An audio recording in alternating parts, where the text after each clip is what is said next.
atuk kepada atuk kamu itu Iya. asalnya Indonesia. Indonesia, Jawa loh, Jawa. Jawa loh. Aduh. Aduh Pak. Razli Studio.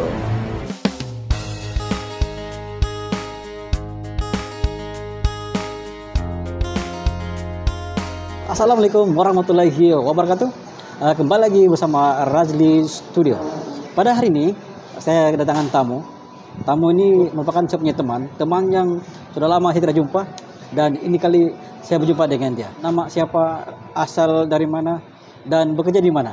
Bismillahirrahmanirrahim. Assalamualaikum warahmatullahi ta'ala wabarakatuh. Waalaikumsalam. Alhamdulillah Rabbil Alamin. Wassalatu wassalamu ala asyrafil mursalin wa ala alihi wassahbihi ajma'in.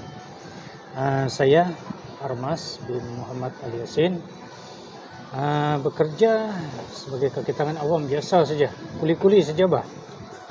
Kuli-kuli saja. Iya. Okay. Asal Kota Marudu, dilahirkan sebagai anak jati Kota Marudu. Kota Marudu berada di negeri Sabah, Malaysia ya? Sabah, Malaysia. Kalau yang terkenal Kota Marudu ini adalah dengan sejarahnya Syarif Osman. Oh, Syarif Osman. Syarif Osman. Oke, Saudara Armas, Anda pernahkah datang ke Indonesia? Alhamdulillah, setakat ni masih belum sampai lagi. Dan cita-cita tu ingin juga menjejak kaki ke Indonesia. Sebab kita tahu kita masih ada hubungan yang akrab dengan Indonesia. Kita sebagai anak Malaysia, seorang Malaysia, kita ada rumpun Melayu dengan Indonesia. Oke, sekiranya kamu ke Indonesia, kamu punya perancangan mau pergi ke mana? Jakarta, Bandung, di sana ramai tempat-tempat wisata yang menarik.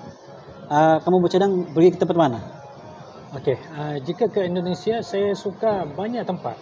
Antaranya makanan. Indonesia kaya dengan makanan yang unik, yang dengan berbagai makanan. Oh, ini masakan. Sekarang saya bukan soal makanan, berkaitan dengan wisata. Iya. Pelancongan.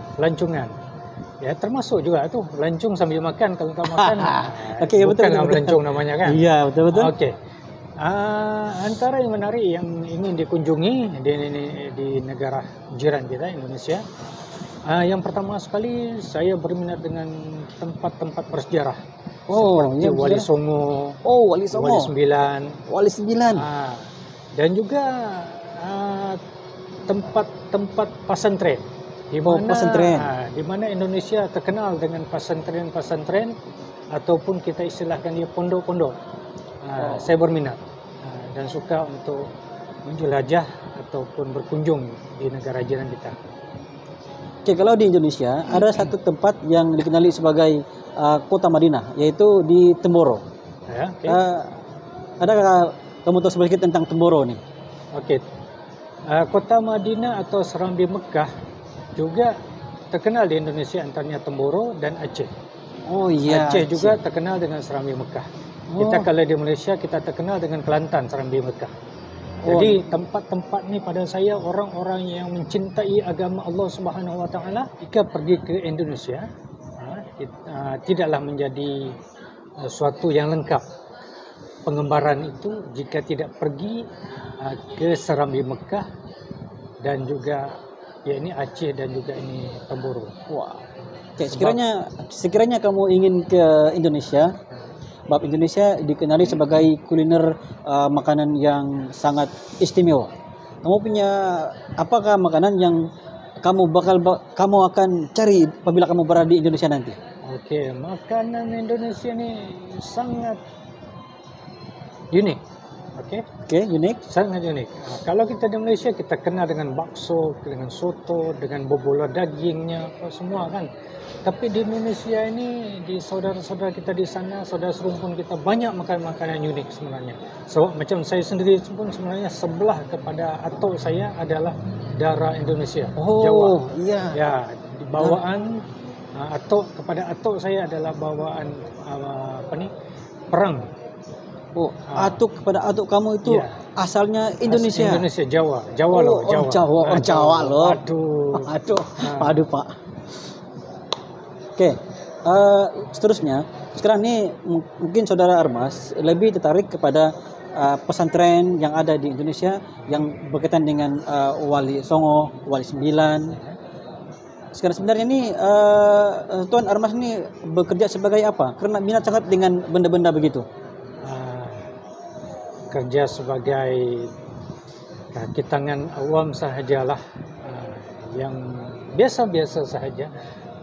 Cuma kita dalam sudut kecintaan agama itu kita kena pupuk dengan melihat perjuangan-perjuangan orang-orang dulu. Kalau di Malaysia kita kenal dengan Mat Kilau, kita kenal dengan Hang Tuah, kita kenal dengan para syekh-syekh Maulana kita. Indonesia juga tidak kurang, bahkan lebih banyak dengan pejuang-pejuang agama kita di sana. Jadi kita patut, anak-anak muda patut mempelajari dan menyelusuri sejarah-sejarah. Ya, betul. Jadi anak muda perlu memahami konsep perjuangan orang dahulu, karena sekiranya orang dahulu tidak berjuang, maka hari ini kita tidak akan hidup selesa, guys. Ya, betul. Sebab perjuangan orang-orang dulu, jika kita lihat perjuangannya bukan dengan uang ringgit, tetapi dengan pertumpahan darah. Lepas itu keakraban persaudaraan itu sangat kukuh. Jika kita lihat fakta-fakta sejarah, ya, contohnya bila Melaka diserang oleh Portugis, diserang oleh Belanda, diserang oleh musuh-musuh agama, banyak saudara-saudara kita rumpun Melayu daripada Aceh, daripada Indonesia, Kepulauan Riau semua datang untuk membantu. Dan tidak heran kalau kita lihat sejarah raja-raja Melayu pun banyak daripada Makassar, daripada Sulawesi. Ya, sebenarnya hubungan Malaysia dengan Indonesia sangat akrab, ibarat adik-beradik. Pandangan daripada Tuan Armas, asal usul Raja Melayu di Malaysia ini asalnya akarnya daripada Indonesia, karena asalnya itu berada dalam satu rumpun Melayu pada waktu itu. Ya. Kalau kita lihat pada sejarah, Malaysia dijajah oleh Inggris dan Indonesia dijajah oleh Belanda. Dan apabila pembagian kawasan antara Belanda dan Inggris, maka terjadilah Malaysia, terjadilah Indonesia waktu itu. Dan apabila itu terjadi, maka warga ataupun orang asli asal Indonesia yang ada di Malaysia secara otomatis menjadi orang Malaysia, dan orang Malaysia yang berada di Indonesia secara otomatis menjadi orang Indonesia. Apa pandangan Armas tentang perkataan serumpun, yang mana isu ini di media sosial sangat banyak orang petikai? Ada warganet yang setuju dengan isu serumpun, ada yang tidak setuju. Itu variasi Armas pula macam mana?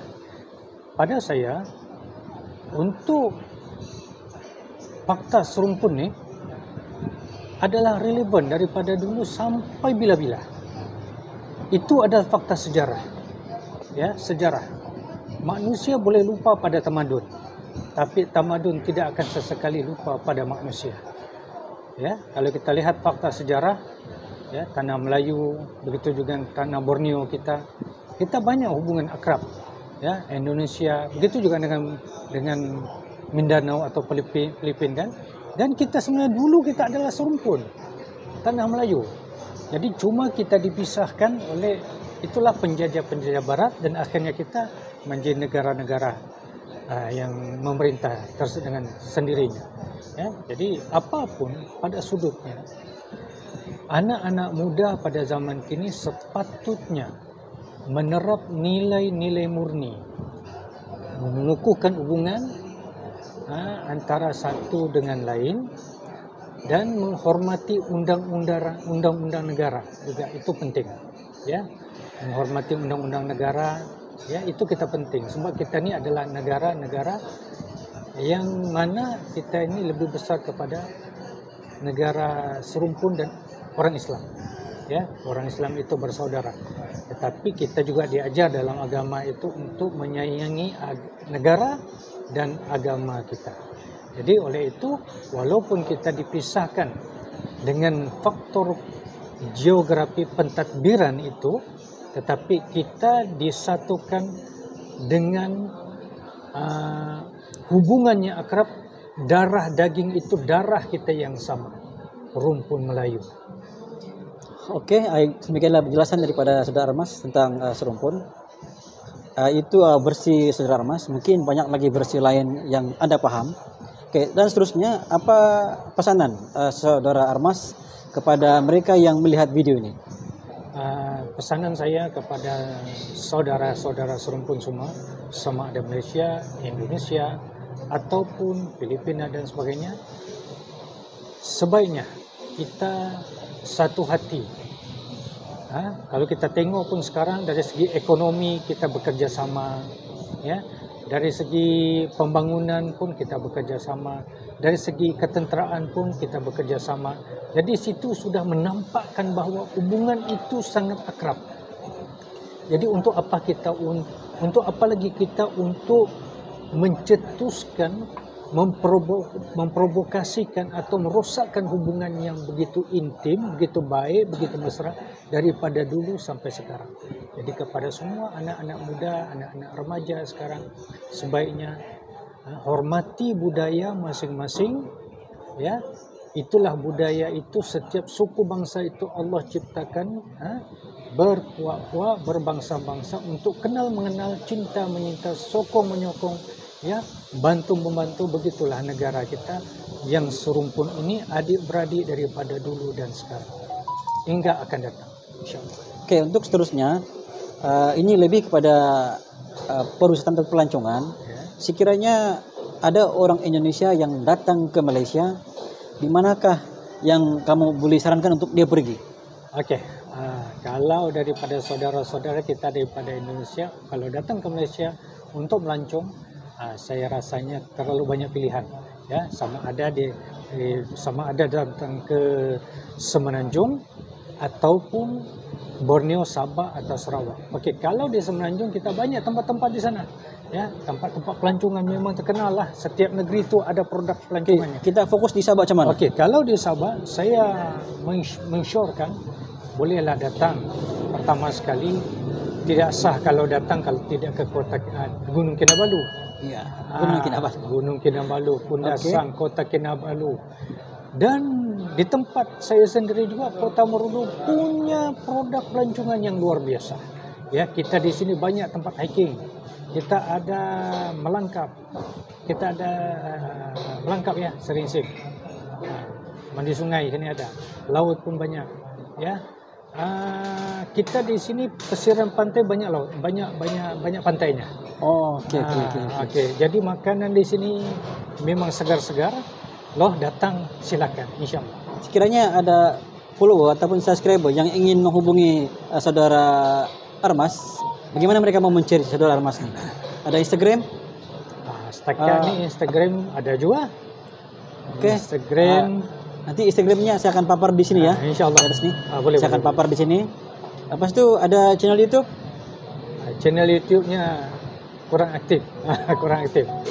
Okey, boleh lah, boleh. Channel YouTube-nya saya akan pamer dua di sini. InsyaAllah boleh. Okey, lain-lain lagi? Twitter ke apakah semua? Setakat Facebook ni, kah? TikTok ada? Oh, TikTok. Apa TikToknya apa dia? TikTok nanti kita paparkan, nanti ada. Nanti kita paparkan TikToknya, ya. Kita boleh share. Alright. Oke guys, demikianlah sedikit sebanyak temburan saya dengan Saudara Armas, seorang penjawat awam yang bekerja di daerah Kota Marudu, Sabah, Malaysia, guys. Secara keseluruhan, Saudara Armas ni saya melihat bahwa dia mempunyai pandangan yang jauh dalam hubungan antara Malaysia dan juga Indonesia, guys. Dan saya sebagai YouTuber, saya merupakan ejen bagaimana untuk menyatukan antara Malaysia dan juga Indonesia supaya hubungan kita sentiasa harmonis sepanjang zaman, guys. InsyaAllah. Itu antaranya, insyaAllah. InsyaAllah. Amin. Ya Rabbal Alamin. Jadi itu saja. Kita berjumpa lagi di next video. Assalamualaikum. Assalamualaikum. Bye.